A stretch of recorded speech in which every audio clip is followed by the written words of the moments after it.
Grace to you and peace from God, our Creator, and from our Lord and Savior, Jesus the Christ, by the power of the Holy Spirit. Amen. Before a few years ago, Alexander Hamilton was just a dead white guy who did some cool stuff during the Revolutionary War and got on the $10 bill. At least until Lin-Manuel Miranda read an 800-page book about Hamilton while on vacation and thought to himself, now this would make a great musical. And the amazing thing is, it did, and it does. A film of the musical Hamilton just dropped on Disney Plus, so everyone can get a taste of this phenomenon. Go watch it today if you haven't already. It's probably the most patriotic thing that you can do this weekend.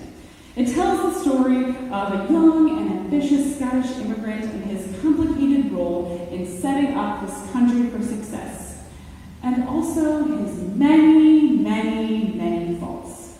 Lin-Manuel Miranda tells this story as America's story and casts his musical with almost exclusively people of color and uses the genre of hip-hop to communicate this founding father myth in a modern and relevant way. Like Hamilton, many of our ancestors came over to this country in search of a better life, to be free from oppressive monarchies, religious persecution, or economic stagnation. They journeyed from afar over rough seas to a young country full of possibilities. There's a great line in the musical where Hamilton and General Lafayette, Scottish and French immigrants respectively, turn to one another in the heat of the Battle of Yorktown and they say, "Immigrants, we get the job done." That very battle sets the tone for this new nation about to be born, a scrappy group of immigrants who, against all odds, triumphantly earn their freedom from the biggest political power in the world. We won, and we are free. At least that's what we think history is telling us. We can see the results of this narrative everywhere, in the songs we sing, in our attitudes, and in our movies, and in our insults. "You're not the boss of me," we say to our parents as children, or we say, "Who died and made you king?" The idea of freedom is the backbone of this nation. No one is the boss of me. This is what this country prides itself on. And this could not be more antithetical to the gospel. These founding father myths we love don't tell the whole story. While it's true that nearly everyone tuning in to worship today have ancestors who came from somewhere else, many of the citizens of this country did not come here of their own free will. They were forced on these dangerous journeys, forced to become slaves, forced to never know their country of origin, or be able to celebrate that knowledge, or to take pride in their heritage in the same way as many of our European descent Americans do. What does this freedom mean for these citizen descendants now, forced to endure things like institutional racism, poverty, and generational trauma? And that's not even opening up the conversation about those to whom this land belonged to in the first place. Freedom is not the only legacy we have inherited from our founding fathers. We have also been yoked with things like fear, apathy, consumerism, discrimination, homophobia, institutional racism, white supremacy, and even sin. Sin is more than just the bad things that we do or the good things we neglect to do. Sin is a part of all of us, and it is the cause of the broken world that we live in. We should know better, and we often do know better, and yet here we are, stuck. We as a nation and as individuals have taken out a loan that we cannot begin to pay back. We have been led into captivity that has often been disguised as freedom. This is a heavy yoke indeed. To our plight, Jesus says, "Come to me, all that you who are weary and carrying heavy burdens, and I will give you rest. Take my yoke upon you and learn from me, for my yoke is easy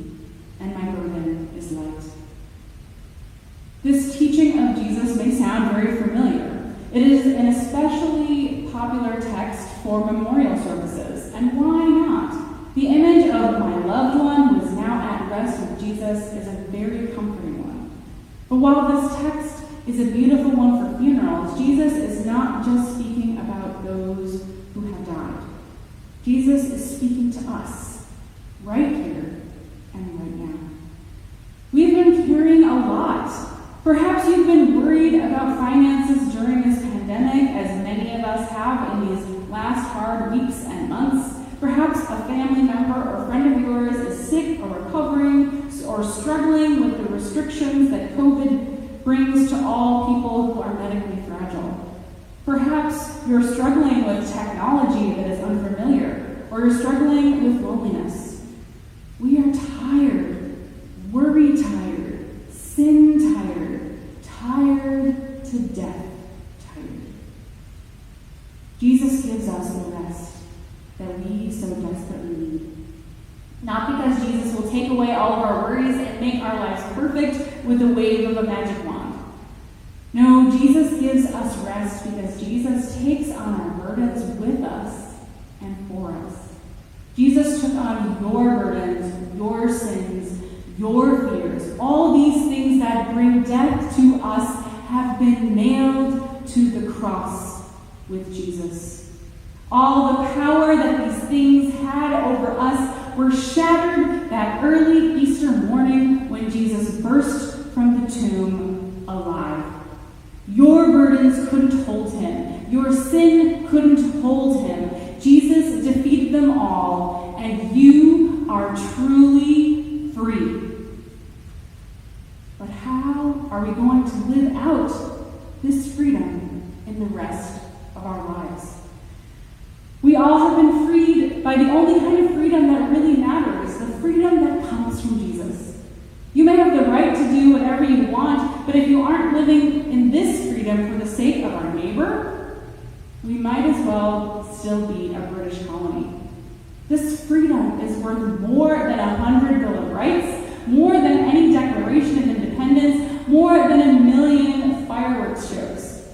Your liberties, your privileges, your choices may all become limited or upended, but no one, not kings, not presidents, can take away this freedom in Christ from you. We have already been made free by Jesus, and there's nothing we can do to earn it. This is the revelation and the revolution that Martin Luther had all of these hundreds of years ago. And that nothing will stand in the way of our free access to the love of God. So who are we to stand in the way of the freedom of others in this moment, right here and right now? Right before the Battle of Yorktown in the musical Hamilton, General George Washington passes on this advice to a young Alexander.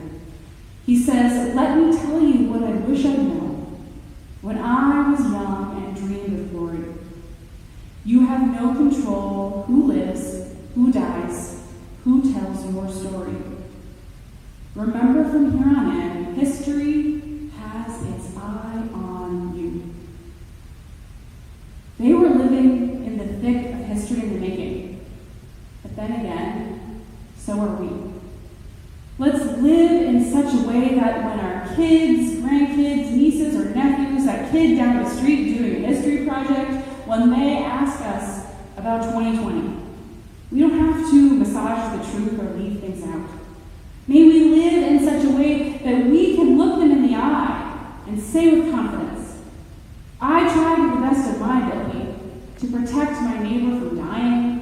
I allowed myself to be inconvenienced in order to benefit the common good. I fought injustice when I saw it, and I did a lot of listening and learning. I could have done more, but I at least did that. And then they will tell your story, and they will be proud of the part that you played in history. History is watching us now more so than ever. Let us live in such a way to use our freedom to lessen the burdens of others. After all, it is not that heavy of pitch in and help one another. Thanks be to God.